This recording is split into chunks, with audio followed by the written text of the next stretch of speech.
everyone. This is going to be the tutorial for the extreme body pump. And again, with every exercise, I don't want to continue to repeat myself. You always have to have your back straight, unless I tell you otherwise. And you got to hold your core tight, shoulders straight.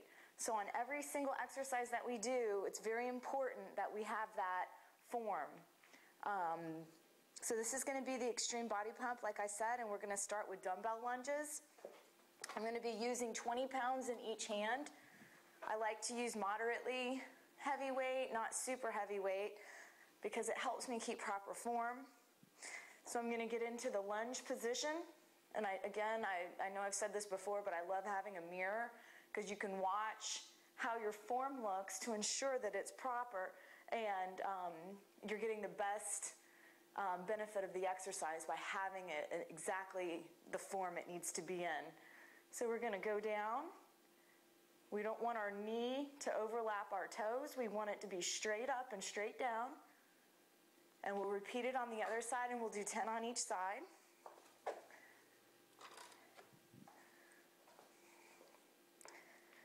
Next is going to be the bench push-ups. And if you don't have a bench, just however, if you have steps, any way to elevate your legs. So I've got my tiptoes about shoulder width apart on the bench. And you want your back to be straight. You don't want it like that.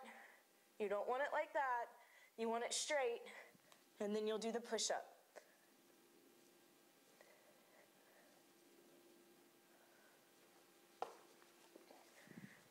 And we'll do 10 of those. Then we're going to do sandbag bicep curls. You can also use dumbbells to change it up. I'm going to use the sandbag, which mine weighs roughly 30 pounds.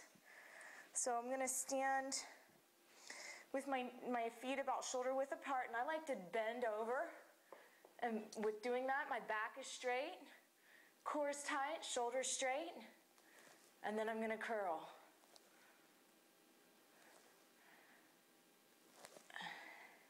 And that's the sandbag bi curls. You can also use the dumbbells. Feet shoulder width apart, bend, and then that's how you would use it with your dumbbells.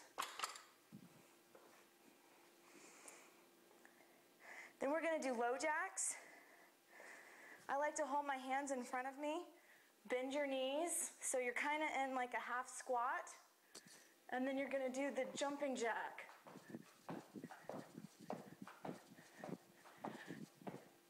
And that is 1, 2. And I'll do 20 of those, but if you want to just do 10, you're welcome to do that, but I'm going to do 20 to get the extra heartbeat going. Shoulder press.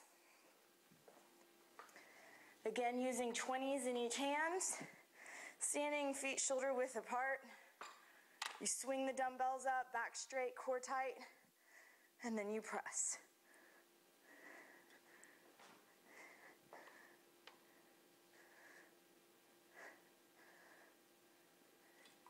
And that's the shoulder press. You can also do it sitting down. For this exercise, I want us to be standing up. Now we're going to do the oogie toe touch and the sandbag crunch. Let's see. There we go.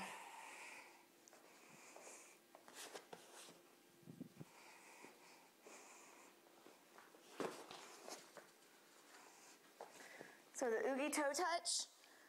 You lay flat on the floor. I like to use the mat. My oogie ball weighs 8 pounds. You can also use a medicine ball or anything with weight. And you just want to lift your toes. Keep your lower back must stay on the mat or the floor, whatever you're laying on. Your lower back doesn't arch up. It stays flat. Raise your toes, and at the exact same time you're raising your toes, you're going to raise your arms. And bring the oogie to your toes.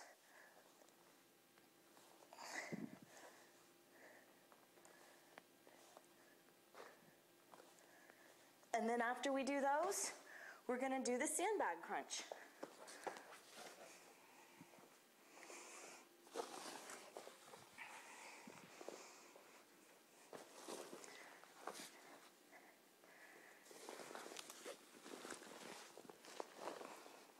If you are too tired at this point to use the sandbag or whatever weight, then just at least do the crunches without anything. So you'll put the sandbag overhead and you'll bring it forward and then crunch up.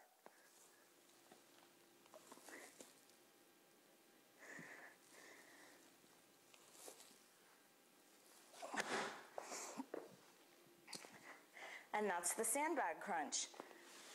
I don't find that dumbbells work as good as something that's got a little cushion into it that you can raise over your head and back. You definitely need, with dumbbells, you would have to stabilize in each hand, and what I like about the sandbag, or maybe even a straight bar, is that it's all one. And it's less stabilizing and more focusing on the actual crunch. So that's the extreme body pump. So now let's do this workout and see how fast we can move through it.